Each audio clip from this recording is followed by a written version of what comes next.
Well, yes, we are live. Hello, sis. How you doing? Hi, Emma. I'm fine, and thank you for having me. I'm so Oh, pleased. pleasure all mine. I am so glad you agreed to come again, especially after the fiasco the last time. Sometimes my body just wants to show you who is boss. That's what happened to me. Right. Yes. I'm going to launch. I think anybody who joins us later will have to rewatch this bit. But let's use this bit to introduce you, whilst Akos and I get this across to the platforms and get people to join us here. Introduce yourself, please, sis. How do we address you? What's the best way to address you? Well, my name is Kamau Mahakoe. On YouTube, I use several different names. I have many channels on YouTube. So I use Kama. I also use Nandi, which is my middle name. I use Kam. So it depends on the channel that I'm on. I have different personalities. Let's put it that way. But I am first and foremost a mother. I am the principal of the school that I founded, which is the Kemet Maasai Academy, and I have a YouTube channel where we focus on my school. My Okay. specialty is mathematics, but I also teach several other subjects. I am an author. I published 28 books. That's insane. Yes, all of my children were homeschooled, and eventually I founded the school that I operate now. So I wear many hats. I am a YouTuber. I have 11 channels, Wow. but right, but they're not all fully functioning. I would say 6 of them are fully up and running, and you know have hundreds of videos. So I'm very busy. I'm also a student, so I'm currently pursuing a degree. So my hands are full. I wear many hats, but the thing about it is I'm passionate about all of these things, and so it doesn't seem like work. Yeah. It just seems like something exciting to wake up and dive into every day. That is amazing. I mean, what impresses me the most is the books because I know how long. It's not like today when you could write a book with AI assistance. Books Yes, that were written before were books that you had to actually write. And yes. those books took a lot of time, they took a lot of effort. So tell me about some of the things you've written so we can use that to get to know you a little. When I'm book sorry, I now didn't and hear I that. I didn't hear that your voice went down. Could you repeat that question? yes, I can. My network is not going to be helpful, is it? Right. Yeah. What I said was that I would like to know some of the topics that you've written about, just so we can see your areas of interest. Oh, If it cuts okay. off, we'll refresh and join you. Yeah. So just Oh, continue. If all right. Well, the topics are various, because I have 6 of those books are textbooks, 3 are mathematics textbooks because that is my specialty in terms of an educator. So 3 mathematics textbooks. I also have 3 Garveyite textbooks. So these are comprehensive workbooks based on the life of Marcus Garvey. And these textbooks can be used in schools from elementary up to secondary. And for the Marcus Garvey textbooks, the volume 3 can actually be used at the college level. So apart from the textbooks, I have anthologies, I have novels, I have philosophical books. I have a series of philosophical texts, 6 of them so far in this series, where I focus on random thoughts on life, on world events. I have 2 anthologies, and then the rest of them would be novels, 2 of which are autobiographical. that is amazing. I mean, the depth of you and the breadth of you is what takes my breath away. But I wanted to share with the audience something Kamal shared with me earlier. just so we can get a baseline of what she's like. Those of you who've been on the network official page, I think her videos are here and you can watch her to see the inputs. Some of the topics, when she discusses them, I'm like, I have balls, but this woman has balls of steel because you have to be incredibly brave to go for some of them. Hello, Haja, Sama, and Christine. Hi, Chizzy and Langa. Thank you for joining us. And can you please share it for me and invite other people here? Tell them that the live action is here, not on the main page. But let me share this with you guys so you can hear what Kamau can write and some of the things that he likes to get across to our brain. So let me share this piece. So the title come out is Stumble, right? Yes, stumble, right? That's the title. Before I read, tell me a little bit about Stumble. What made you write it? Well, I wrote that particular poem about 30 years ago. So I was a teenager. Yes, but I've always had a strong sense of mission. I've had a strong sense of knowing that I was here to do great things. And I think even as a teenager, though, I got the sense that it would take time. And I was convinced that I would not be one of those persons who was going to be a sellout. I would not be one of those persons who was going to compromise my principles in order to achieve fame or fortune.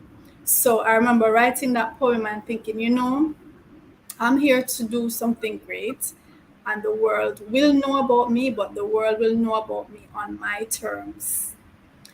Wow, Right. wow.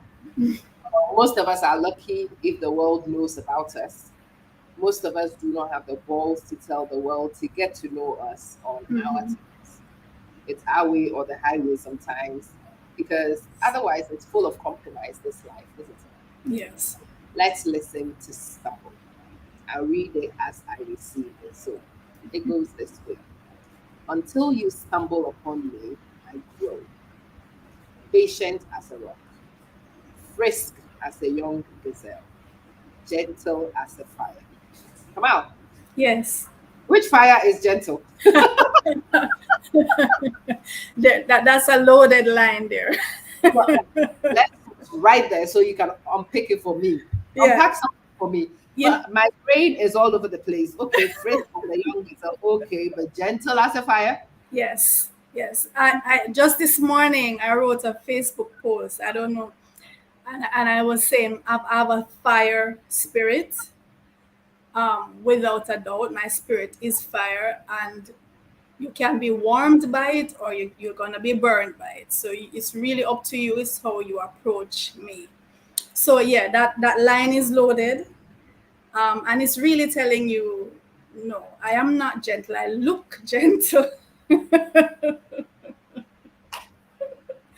I look gentle. I sound gentle. I'm not gentle at all. Well, yeah. Gentle as a fire. We'll continue. I will not bribe you to enter. I will not entice you with my song. Okay, let's unpick those two. Why the first one, bribe you to enter? Where did that come from? Well, like I said, a lot of persons who um, they get the sense of a mission, but they tell themselves from what they have seen other persons do is like they accept that they're going to have to compromise, they're going to have to bribe, they're going to have to convince persons to see the value that they bring. And so I'm saying, no, I am not going to compromise. I'm going to be me, and you're going to see me for who I am. And if you see the value, then you take what you can. So from very early, I had that um, position. And I was just reflecting, on it. And I was saying, this is one of the favorite poems that I have written because it really sums me up. Even though it was written so long ago, I was about 16, 17 years old when I wrote that poem. I remember as I was in upper sixth form, and At the time I'd been writing poems. I wrote my first novel at 13, right? And also had been writing poems and sending them to the Gleaner newspaper here in Jamaica. One or two of them would be published and so on. And I remember going to the office of the Gleaner newspaper, which here in Jamaica, that's the dominant newspaper, right? And I told the receptionist I'd like to speak to the editor. And she said, why? Why would the editor want to speak to you? And I said, well, I need the editor to write an article about me. And she was there, like she's saying, what on earth is wrong with this young girl? Why she leave school? um I'm in my uniform, in my sixth form uniform.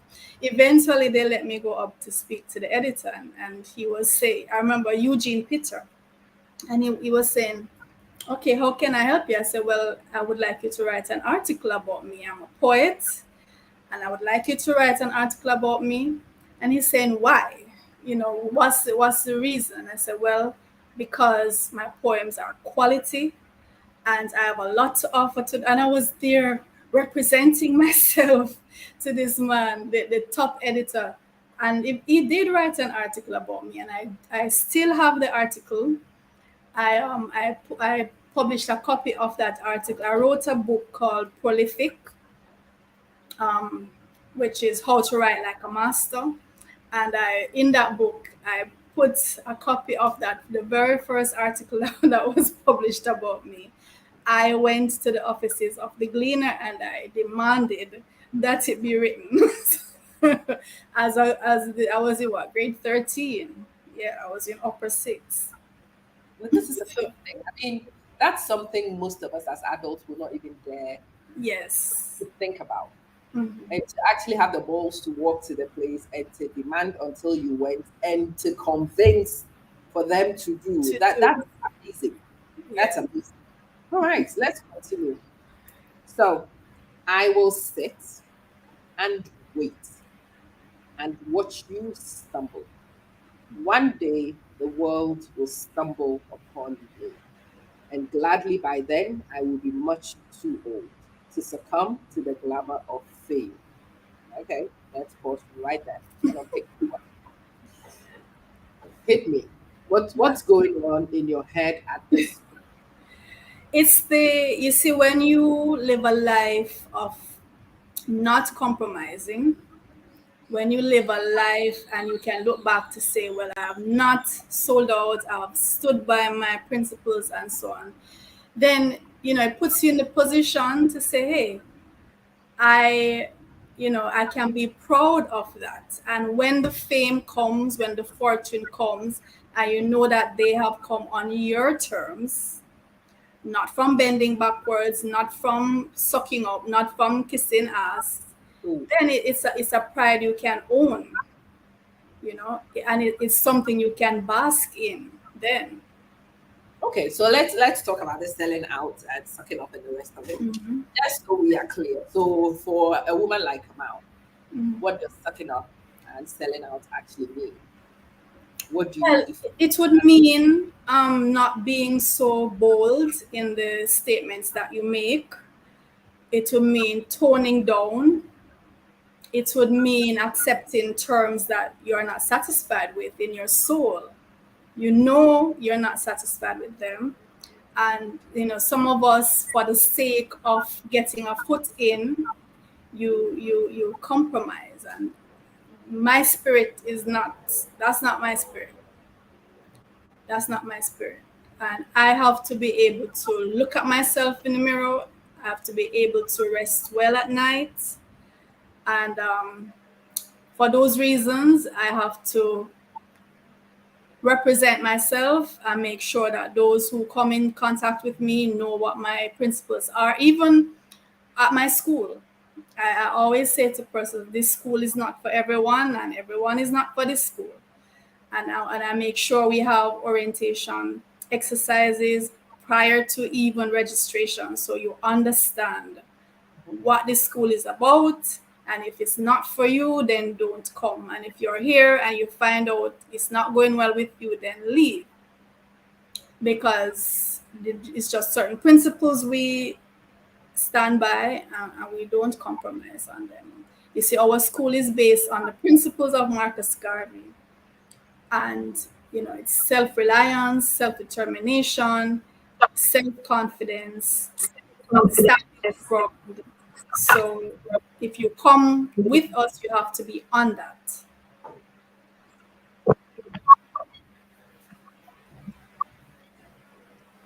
Wow. Yeah. Self-determination and some of the things that you want to be your guiding principles will be problematic. Coming from where you are from, which is not too different from where I'm from, and Yeah. especially with us being feminine, Oh that's an yeah. issue. So Mhm. let's take it there before we do the final bit. As a woman who refuses to compromise, I Mhm. have had my own work, but I want to see if my work is anything similar to your work. What has it been like to walk with the principles that you have and be unwilling to shake on them? Well, there have been times when, all right, say for example, I've received awards for certain things, and you get the sense that the persons who give you the award is as if they expect certain things from you. They expect a certain kind of not necessarily humility, but they want you to suck up to them for having gotten the thing. And then when they realize that, hey, this is not somebody who is going to do that, this is not somebody who is going to do as we say just because we did this or we did that, then it becomes a problem. And it's almost as if they could take it back, they would, right? It even it transcends into how even the parents at my school deal with me, transcends even to relationships. I was going to ask. I was watching a video you made yesterday where Yeah, you were talking about that, right? Where persons put you in a box yeah.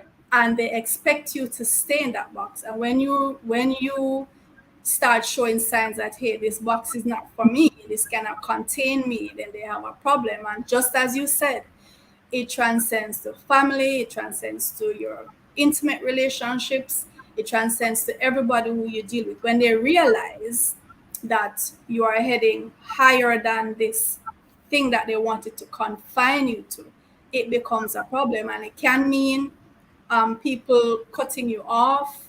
It Mhm, can mean not getting opportunities that you know you deserve, mhm. because it is obvious, given the other things or persons being considered. It is obvious that you deserve it, but it can mean just not getting access to it, right? So it's something that you within yourself, you have to be strong in your convictions, and just know that what is for you is a Jamaican saying. What are for you can Yeah, not for cannot you. have. Right. Yeah, So it is my favorite. Yes, what for you can be not for you.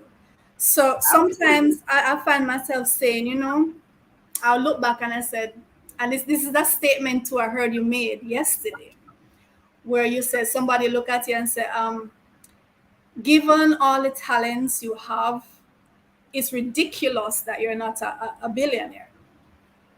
And sometimes I look back and say, and look at my own life and say, imagine, I am multi-talented, multifaceted. It makes absolutely no sense that I'm not a billionaire.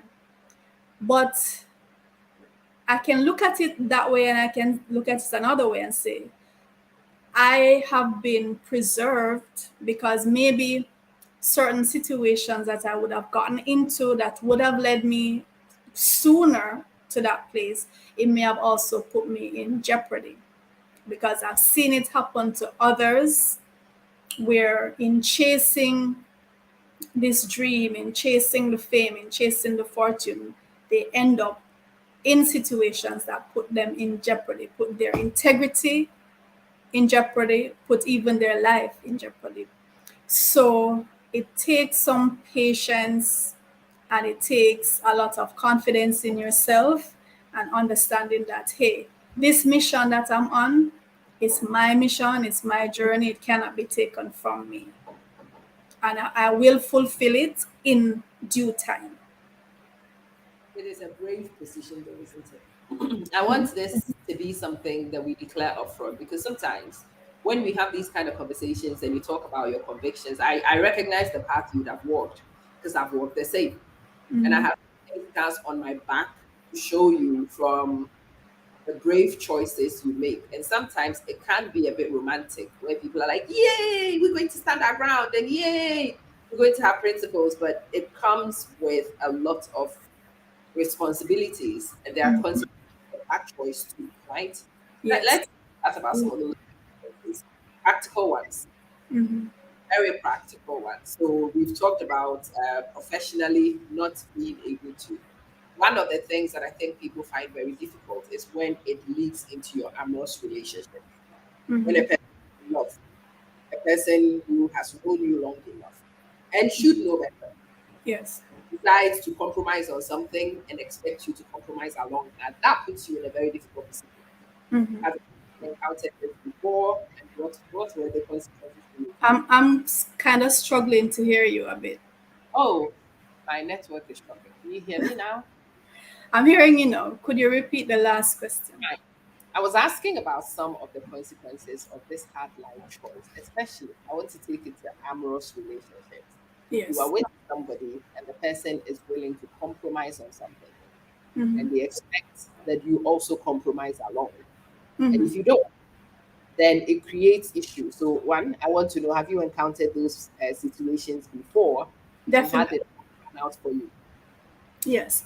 One of my autobiographical books, the title is I Love All My Wives.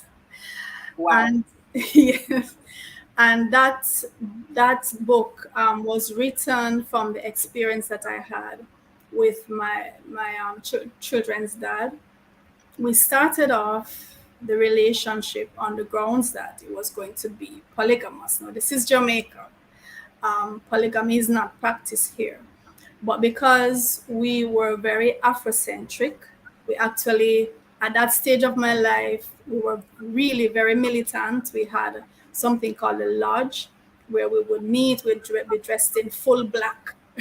We refused to even wear white. That's how militant we were. And so it's something I agreed with. But the thing is, I came to realize that a lot of men, especially men in the Black Power movement, and this is something I plan to do a video about for the channel. Um, the men who we refer to as hoteps.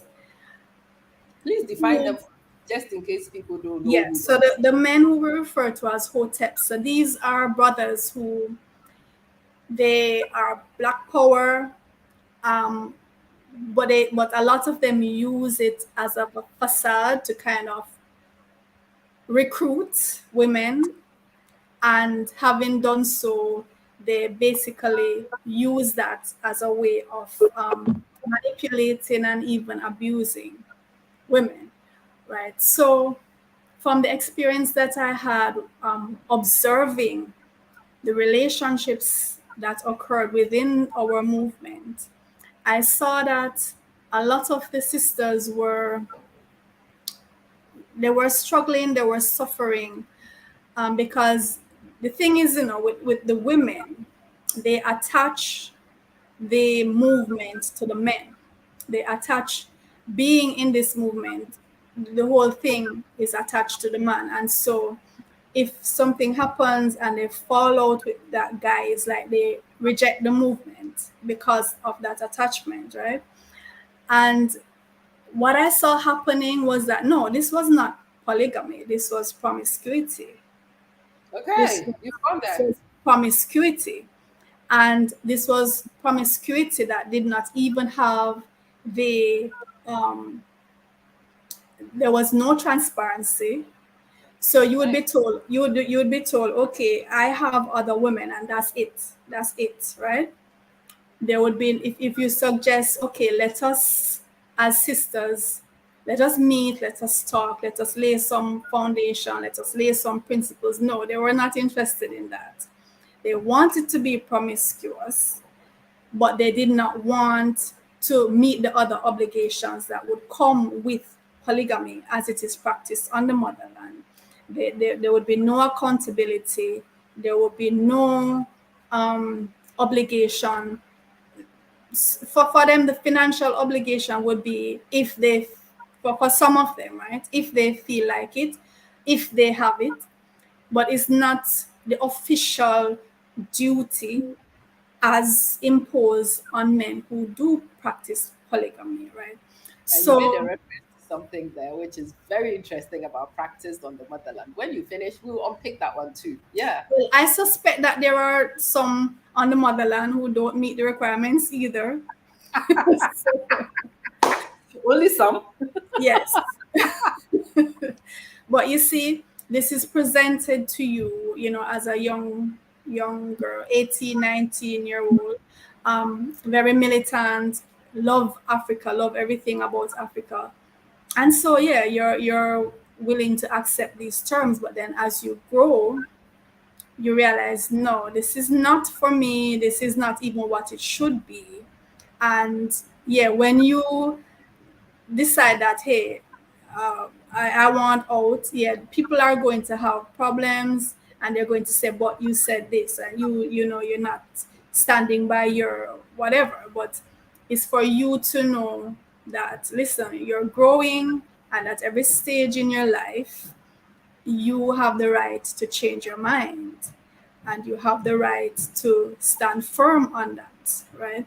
So yeah, I've been through situations like that where you have to stand your ground, you have to decide what is right for you, and you have to stand by that. And also, when people see you progressing, just like what you talked about yesterday, when they see you, when they, it's like they had you at here, and then they see you're going like this, that's your trajectory straight up, it can cause problems. and Absolutely. and and they might try to guilt trip you, and they might try to accuse you of um being up in their face when you're really not. You're just being you, you're just fulfilling your destiny, your progress. And they will accuse you of things, and you're saying, what? You know, you're putting this up in my face, and no, I'm just fulfilling me. I'm just fulfilling me. And then it might get to the point where you feel stifled.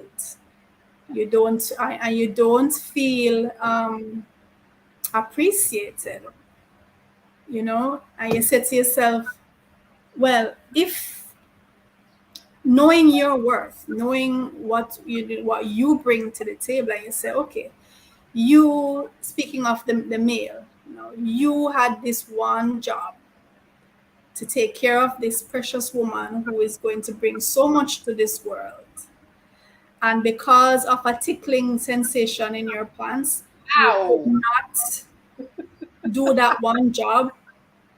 Ouch. It's sacrilegious. It's sacrilegious. So sometimes you just have to branch off on your own, and do what you came here to do.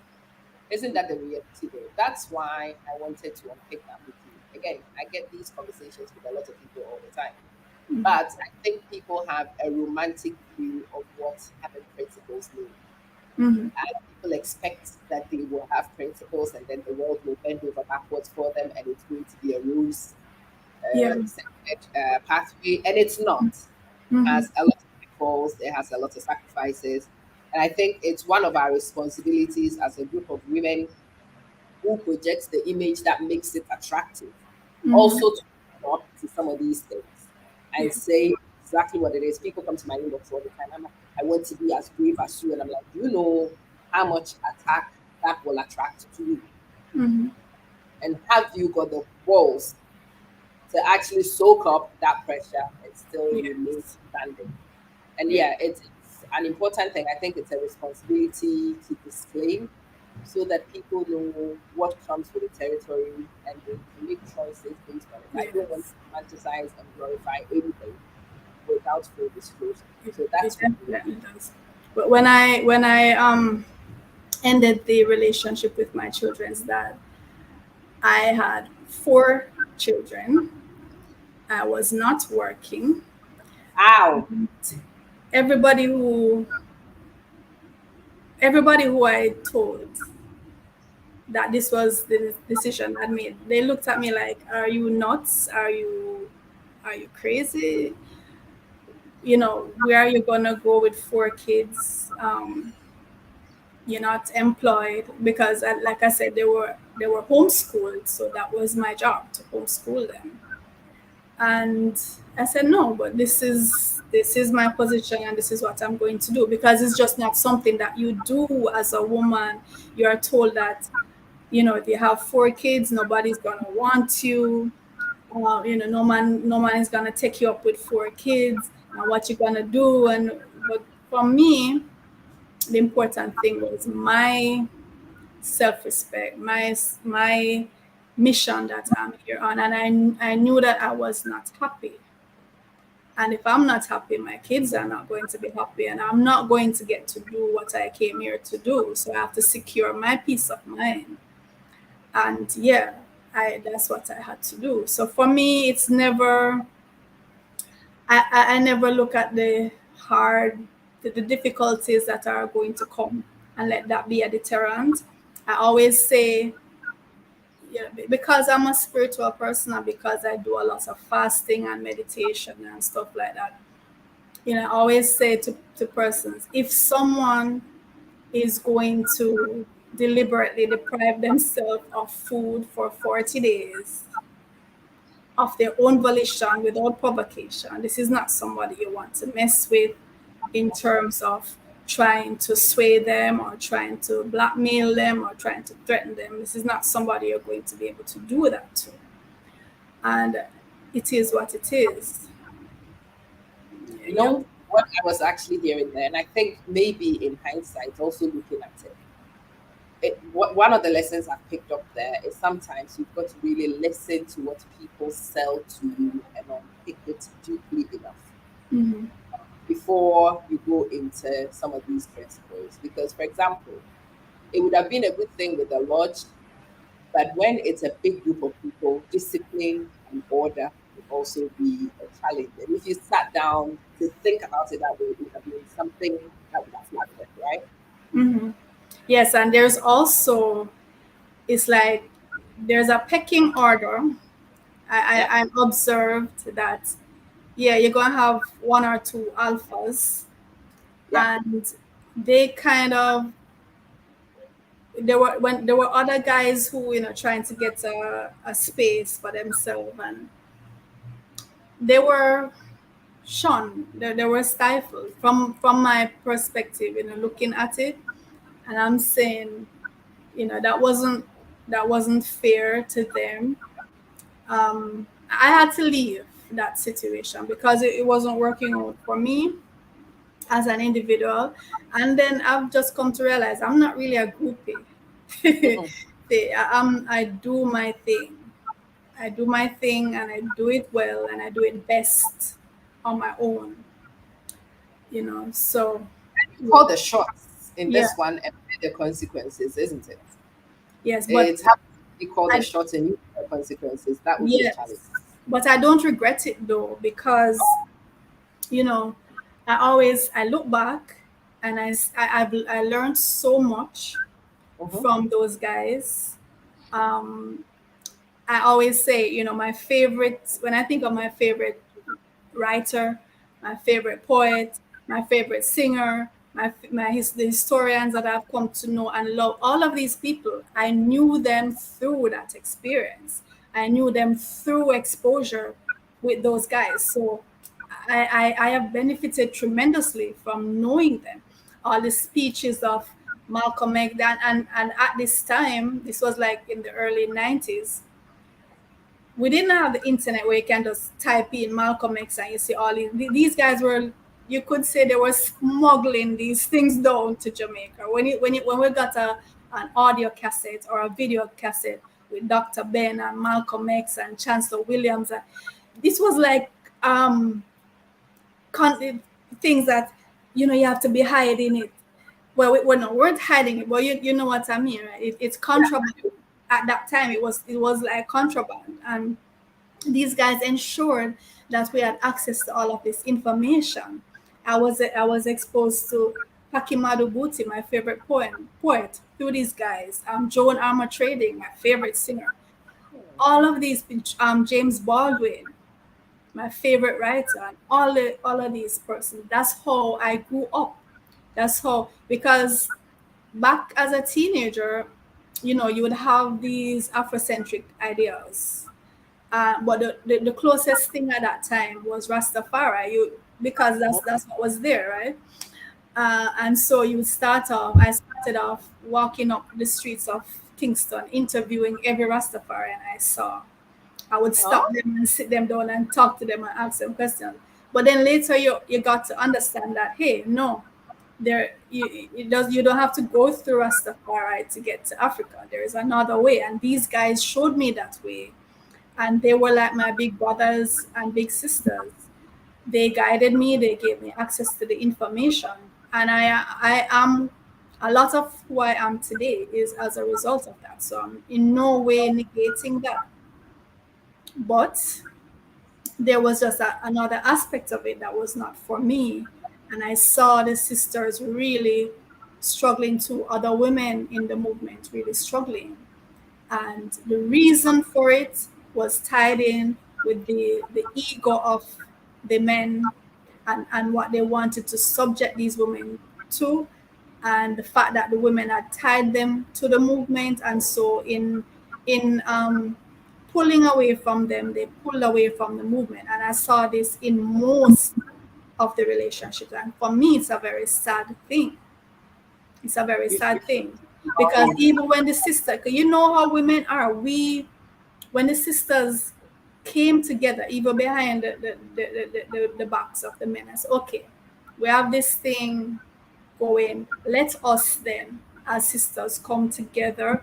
Let us lay some principles. Let us make something positive and dignified out of this. It was rejected because why?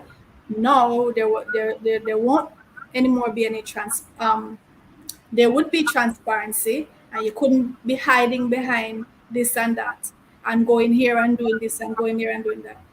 But they didn't want that. So you see, it's just they just wanted to be promiscuous. They wanted to have access to the yeah. sisters. And for me, it's a sad thing, because these are women who I came to know and love and understand the value that they brought, the power that they had. Another video that I want to do for the channel is the fact that blacks who are light skinned, the struggles that we have to face too in the Black Power movement. So that's something I really want to look at. Right? I think That that's the next. I think that's the next. That's a video I'm going to do for next week. My goodness, I cannot wait for that Yes. because it is interesting. I didn't realize this until recently. So, Mhm. as far as I was concerned, anybody who was black was called black and treated black. Mhm. But it turns out, talking to a few of my friends, that is not actually an accurate rendition at all. Mhm. Depending on what else you've got mixed in, you will even have some of us who are blacker than you also challenge your blackness sometimes. And it's Yes. something I never imagined. You'd be Was it surprised at some of the things I've been told. by black people of all? Yeah, yeah. That's the video I'm gonna do for next week.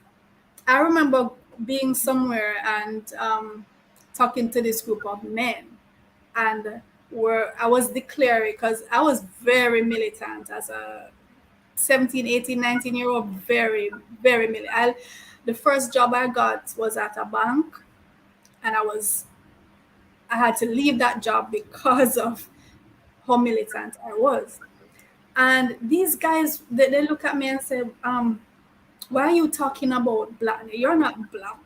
And I think mentioned Marcus Garvey, and they were saying if Marcus Garvey was here, he would reject you.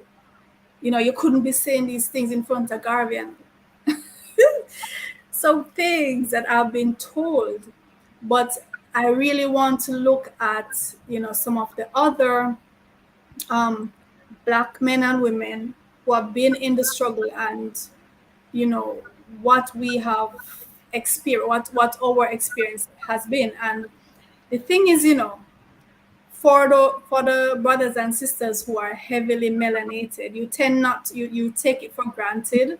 You do. For us, it's a double burden because we have been deprived of that, and it is something that we need to explain because it's taken for granted. And maybe that's why some of us are is that militant too, is like we're overcompensating for what has been taken from us on Yeah. so many levels, right?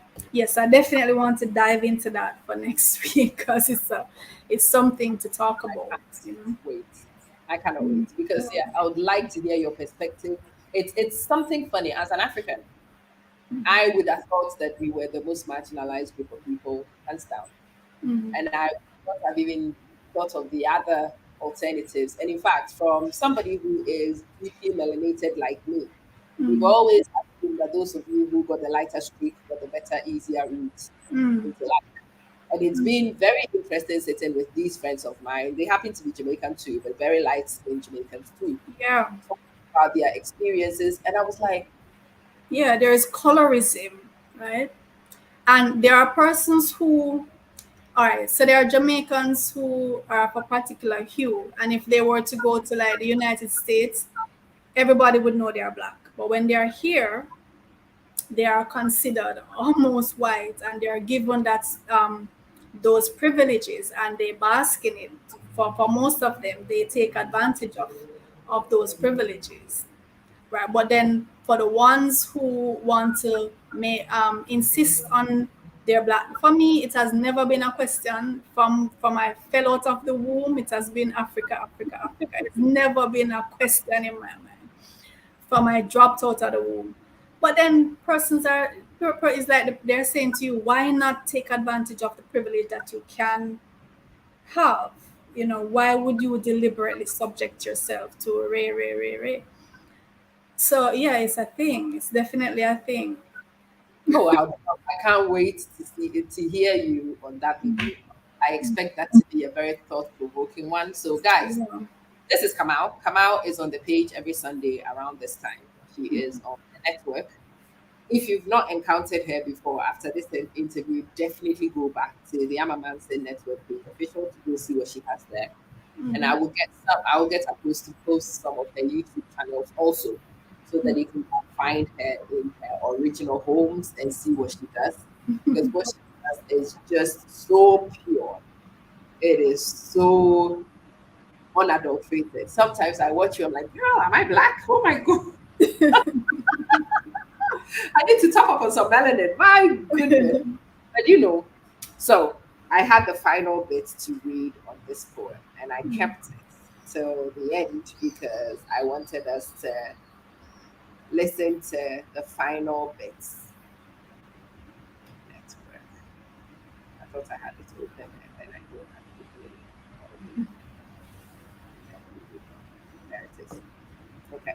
So yeah, we had got to the fine. Actually, before we go, let's talk about the fame. That's why I stopped you in the first place. This fame thing that everybody talks about as if it's bad, Mhm. but that's all most of us want: fame and money. What's Mhm. the problem with fame and money, come out? What's the matter? Um, well, for me, I want not so much fame. The fame is going to come almost like it's like a consequence of what I really want, which is to make an impact, particularly on the lives of Black children. That is my mission. The fame will come because in making an impact and in people spreading the word, then you're going to be known. But if it was for me alone, if I could go under a coconut tree and nobody knows me, that's fine by me as well. I'm an introvert, so that is not an issue for me.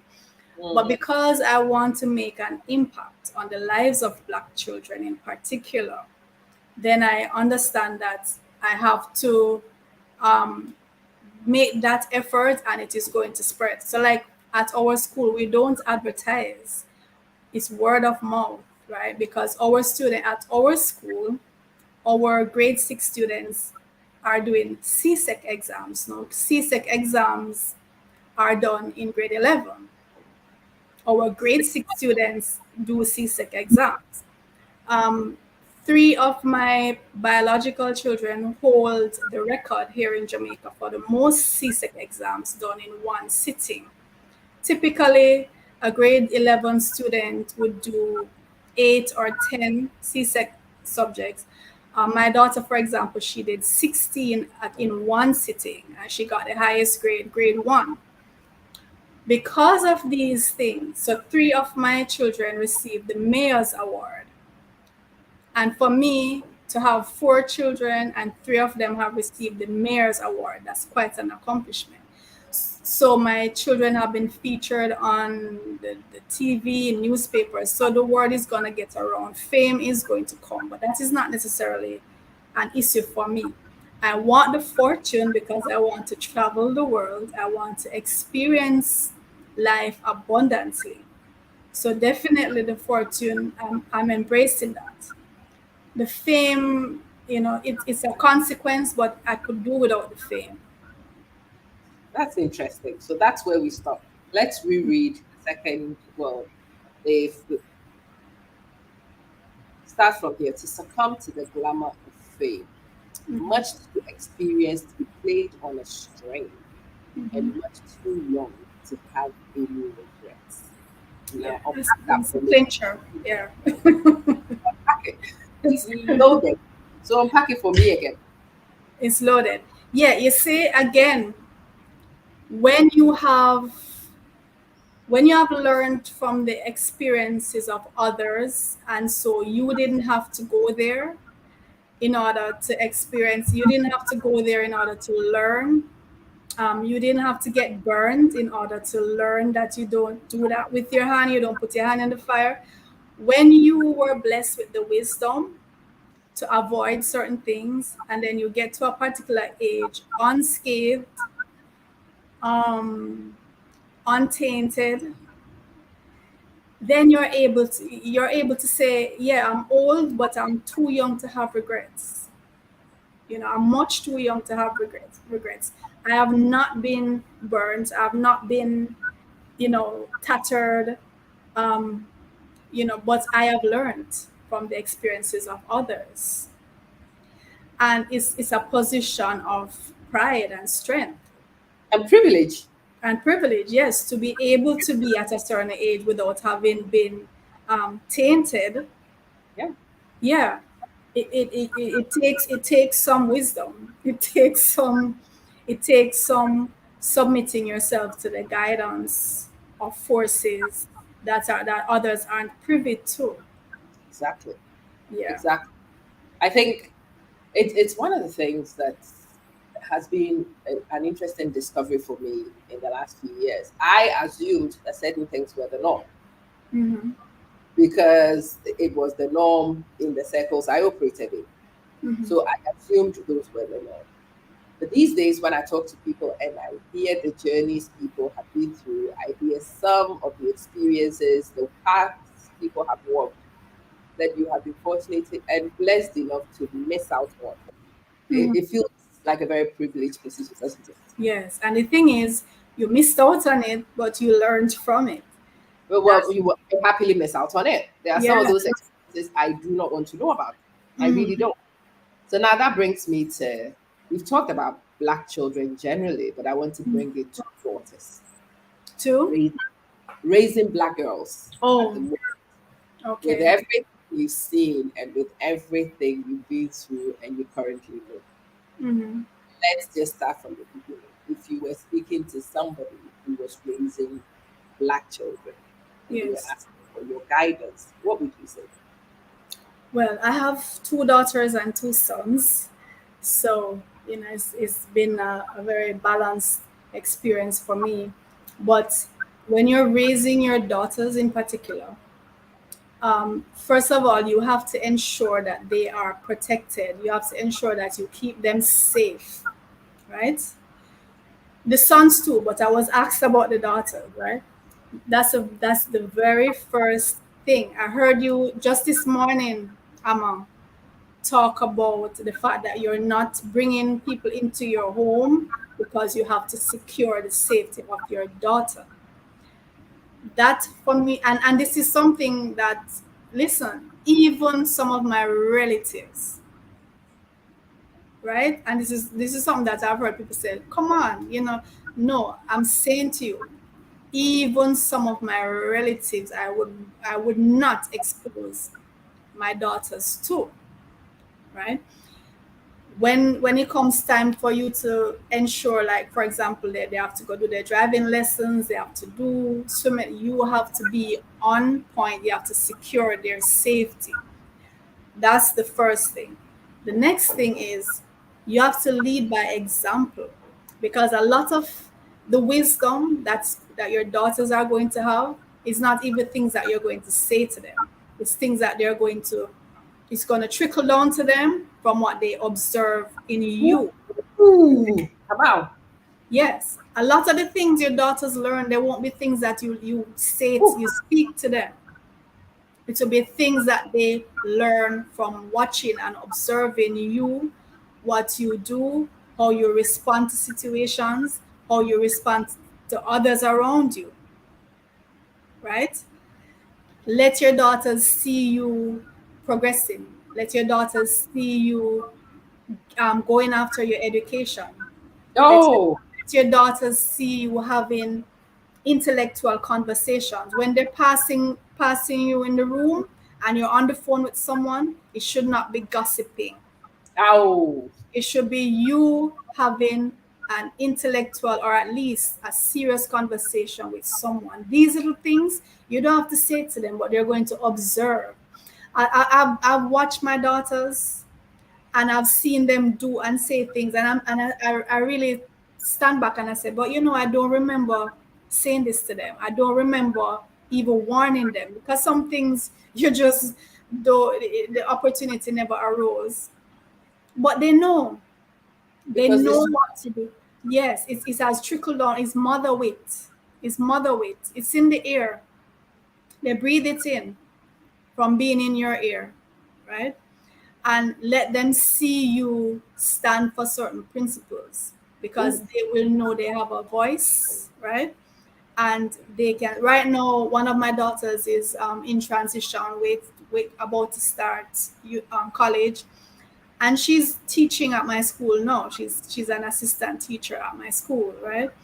And she's seeing what I have to go through, the struggles of being a teacher, and she's knowing, hey, this is my mom's school. Sometimes she takes up the textbooks that I have written.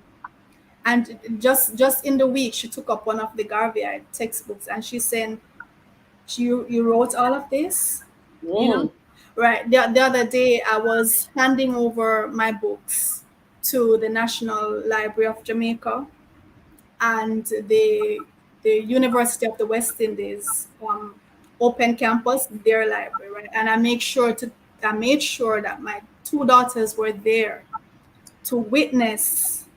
This is their mom. And there was a lot of fanfare, right? And everybody was all over their mom. This is your mom donating 28 books to the National Library of Jamaica. This is your mom, everybody is taking pics and videotaping and whatever. This is your mom. I ensure that my daughters see that. This is how you have to raise your daughters. Be an example to them. Don't let them see you. You don't want them to see this man coming to visit you, that man coming, that man coming. My daughters have never seen that, oh, ever. you've gone there, Kamau. Okay, hold on. Let's Yeah. unpick, because you've gone there. What's the problem with that? Unpick You it for don't us. want you don't want your daughter, because that is loose behavior. Ow. That is loose behavior, and you don't want to tell your daughter that that is okay for this man and that man, and then you're going to expose her to all of these uncles, all of these. Ow. I heard you talk about the men this morning, who some people allow them to come into their homes and they couldn't keep the zip down, they couldn't keep Yep. keep the zip up, sorry. No, they couldn't. No, no, my daughters have never seen me. Right now, I am in a committed relationship with someone. Yes, that person is at my home. That's the only other person outside of their dad that they have seen me with, Yes. right? Their dad still comes. He's in their life. We co-parent as two responsible and respectful beings. He comes to the house. He shares time with them. That's it. My daughters don't see me, every man, every Tom, Dick, and Harry having access to their mom. No, and so they conduct themselves likewise. Yeah, that raises the bar, doesn't it? It Mhm. sets the It bar. does. It Mhm. marks the standard, Mhm. and naturally, they do their very best to conform to those standards when they are set. Yeah, And in and the you same, don't even have to say certain things to them; they just know it. because they see Right? you. They see you, and You. also because they don't want to disappoint you. That you Exactly. you are in such you are held in such high regard in their minds. Just certain things they know it will disappoint you, they just don't do it. That is a treasure, actually. Hmm. So, ladies and gentlemen, as I was saying, Kamau is deep. All right. I have intentionally gone in various directions so you can hear some of the things Kamau talks about. He talks about black identity. He talks about raising our men in particular and challenging some of the stereotypical behaviors of our men. Now, these things take some balls to do. Let's have direct to this direction as we are coming to the end. When you discuss those topics, especially when you discuss some of the no-go areas, and you share your opinion honestly, how is it received by those around you?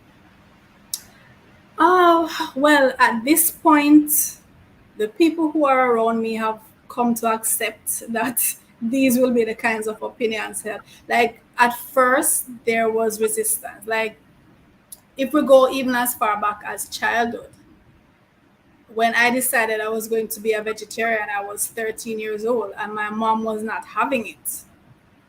My mom was not having it, right? So I would go home to dinner prepared, chicken and beef and whatever, and I would declare I'm not eating it, and I actually would be slapped, until my mom decided, what, this slapping thing is not gonna work. It makes no difference. Just leave her. And that's how it has been. When I was 18, I changed my name. And Right. I yes, thought it's a recent thing. no, when I was 18, I changed my name, and my dad took it very personally. My dad thought it was uh, a statement being made towards him, rejecting him, when it really had nothing to do with him. It was reclaiming what had been taken from me, right? Yeah, so things like these. But then after a while, even when we decided to homeschool, people used to laugh at us. We were the laughing stock of the community, right? But then when people started seeing my kids were winning the reading competition, they were winning that competition, they were doing this, and they were so well spoken, they were so, you know, then the laughter changed to, hey, can you take my kid? Hey, can you take my kid? My kid too. Until what do we have now? A school. A school. So I am not in any way deterred by comments and laughter and people deriding. That doesn't bother. My back is strong. My back is strong. Yeah, How do you you have to be strong. Mm. tell us? How do you make your back strong? I actually think, to be honest with you, I was born for this. There's no other way to put it. But there's a video that I'm going to be sharing. I already sent it to your PA.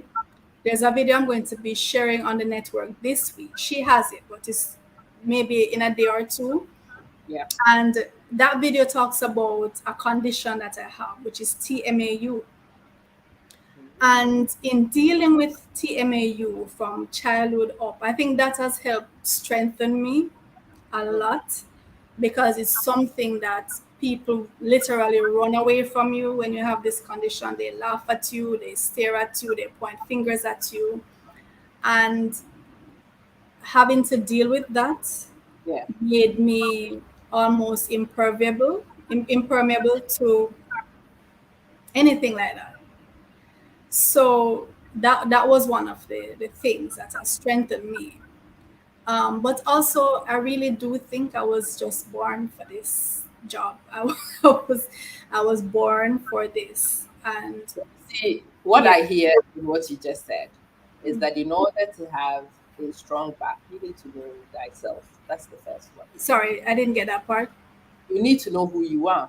You need Yes. to be very clear of who you are. There shouldn't be any confusion about your identity. But the Mhm. second point I also picked up in your answer is that you ride adversity and you get strengthened by it. Because in Yeah. this life, you can't go through this life without adversity, right? Hmm. People come crying about it, man, this happened to me. Okay, it happened to Right. you. And we pick ourselves from it and we grow from it.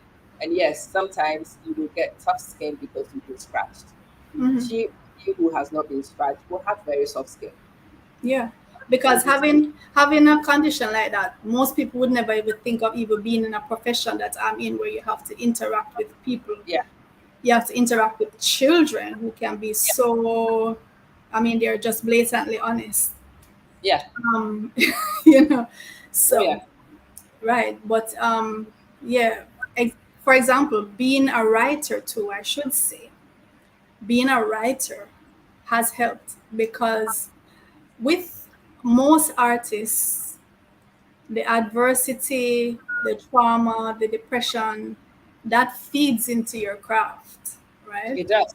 It feeds into your craft. And so a lot of the my writing has come out of that, and it was a way of coping with that, and it was therapeutic. Yeah. So I also have to um big up the craft, big up, because writing for me, I always say writing is my passion, it's my first love. Teaching is my duty. If I had to choose, I would write. If you could pay me $1 million to go and write, Well, listen, that is what I would do. That is where I am most alive, right? I hear you mention about the AI and how the technology is allowing persons to write, but for me it could never replace the creative aspect of writing. When you sit down and you lay out a plot, it's like my characters are real. I have characters waiting on me to put them on paper. I have characters who have been waiting on me for years, and I talk to them. I say, listen, I say, guys, you're all going to be better. The longer I take, the better it will be for you. I'll be more capable of putting you on paper. I talk to my character. Yeah, they are real to me. When you of can course, put your plot together and develop makes it it, real trust to me, those of us who read, right? if I But could go and sit and just write all yeah, day, every day, you wouldn't hear from me. But teaching is my duty, because I have to help Black children to, you see, there is it's a number of things. Black children are told they can't do math, they can't do wow, science, right? mm, yeah, they can't read. You see, right. Every child at my school, no matter how they come in, eventually they love mathematics, because that is my focus. There's on Wednesdays we do only maths. Our system is structured in a way that there's so much focus on math and science. For 1 hour every day we meditate. For 1 hour every day I play I motivational motivated videos. your And school. for me to be able to pull Black children from the depths of where they are now, that is my duty. I would love to go and sit. I have books in note form for years waiting to be written. I don't have the time because my focus has to be to uplift Black children, right? That is my duty and I have to do it. So I make sure that our structures are in place to keep them motivated. So for the first hour every day, I play motivational songs for them, talk about things, and we meditate for 20 minutes every day. Wow. That is important for me. We focus on mathematics because our people are told you can't do math, you can't do English, you can't express yourself. Don't dream of being a scientist. Don't dream of that's not for you. Your thing is to go and wiggle your tail and yeah, go and wiggle your tail. Go and Oh, cook something for us. Go and tell some jokes. That's your thing. That's what you were here to do. No, no, no, no. Mm-mm. mm-mm. No, I We're not, want to come we're to not your school. accepting that. Oh, we are not Okay, accepting that. you're welcome. When you come Oh, to Jamaica, I'm you'll sorry. visit us, right? Oh, I do want to come see the school. I do want to see it in practice. Mm-hmm. And folks, if you are here, sometimes Kamau also goes by her middle name, Nandi. Mm-hmm. So when you see Nandi on the page or you see Kamau, it is one and the same woman. And it was important that I got you to at least see what she looks like so Mm. that it doesn't matter what name she's using. She's a bit like me. You have multiple personalities, that is still the same. Yes. It doesn't. You are so much my twin. And every time I hear you speak, when I heard you mention Kansime the other day, I was saying, oh my God, she loves Kansime. I Oh, yeah. watch every Kansime video. I mean, sometimes I hear you talking, I'm saying, why is this lady saying everything that I'm thinking? Why But is this? that feeling is also very mutual. I watch you and I, damn, ooh, oh my God. Yeah, so and last week I started on the channel, we started the back to school for dummies. Mm-hmm. And this is something I really would encourage our adults because that series is for adults who want remedial help in mathematics and English, right? Yep. And if you have your kids who are struggling in math, especially, go to our channel, Kemet Maasai Academy. We have over 500 videos so far. The focus is mathematics. However, there are motivational videos, a series of motivational videos for students, and we also have other subject areas. But because math is one of those areas that our people struggle in because it's not promoted as something that they can master, Yep. definitely that is the focus. I would love for our people to go on that channel, let your kids go. We have live videos too in the evenings where they can participate in the actual working out of the math problems, post Yep. their questions, post their answers, see how they're doing. And for those on the network, those adults who maybe you missed the boat, maybe you didn't listen to mom, you didn't listen to teacher back in the day when you were coming up, and now here's your opportunity to get that foundation that you need. Lay the foundation, and then you can take yourself further because as you keep stressing, Amma, it's lifelong learning. Absolutely. Lifelong learning. Yeah. Absolutely. You can't fall behind for life. I mean, Mhm. if you don't enjoy being behind, well, you've got to do Right. something. And thank God there are channels like this who offer you these services for free. And Mhm. yeah, you replace, all you have to do is replace some of the comedy for some of this, some of Yeah. the for some of this. You Mhm. have to prioritize this as important in your life because you know that you have a gap to bridge. If you Right. know this and you are able to commit yourself to the right channels, to the right resources, then anybody can make progress, really. Mhm. Anybody can. So yes, I will post the links to Kamau. Definitely follow the network page because that's Kamau's home, and she Mhm. tells you of the places that she also publishes. We will put all her links out. Check her out. I think you will be blessed by it. As for me, I am a Kamau addict.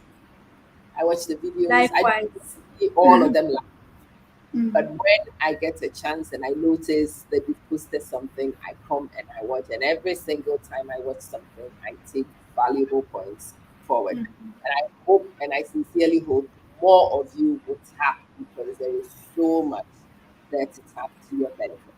So Yes. now what can So we appreciate you having me today. I was looking forward to it. I watched your escapade last week across the pond. that's not something to recommend. By the time you come back, go back to work, you're like, yeah, we've all paid for it this week. I don't miss a word from you, trust me. Me But neither. I've noticed something weird happening though. Like when I get a notification on Facebook that your video is up, if I don't click on it immediately and I go back, sometimes the videos aren't there. I don't know what causes that. Facebook is doing funny things on their platform, really. They are doing a lot of things. Some people who follow the page and have not unfollowed don't see the notification.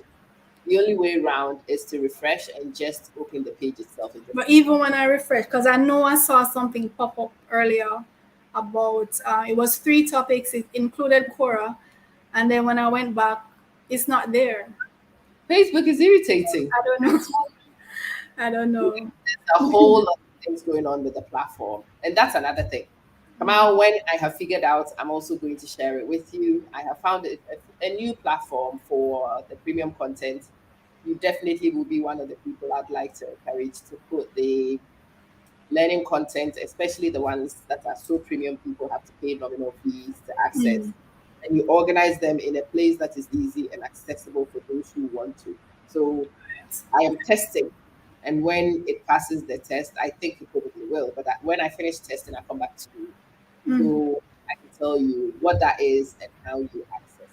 That's this. Okay. Thank you so much for being here. Thank you so You're much. welcome, and thank you for having me. And I love your beautiful children. Oh my God, your son is so handsome. Bless, bless, bless. I am so biased to those two. What can I say? I really appreciate you. I love what you bring to the channel, and I shall see you on the next one. So, guys, make sure you follow the channel and watch out for the links to come out. We will see you very soon. What's Okay. this? Bye, Amma. Right, people.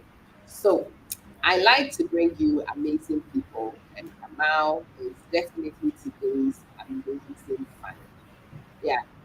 Lance, hi, it's good to see you. Kamau is today's amazing find.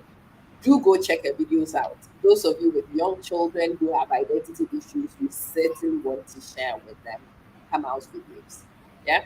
Go have a look at the diversity. If you're looking for a good feminine role model, that is one. Highly recommended by me. You will understand once you've seen some of what she does. And bring your comments, bring your feedback, and if you have questions, put them on the network page or send it to me in your usual format. We will raise them with Kamau and we will come back to you with our responses. She probably will do responses on video if we collate your questions for her. So thank you everybody for coming over. Share the video. Please follow the page and invite more people to come watch this one. Good night, everyone. Bye.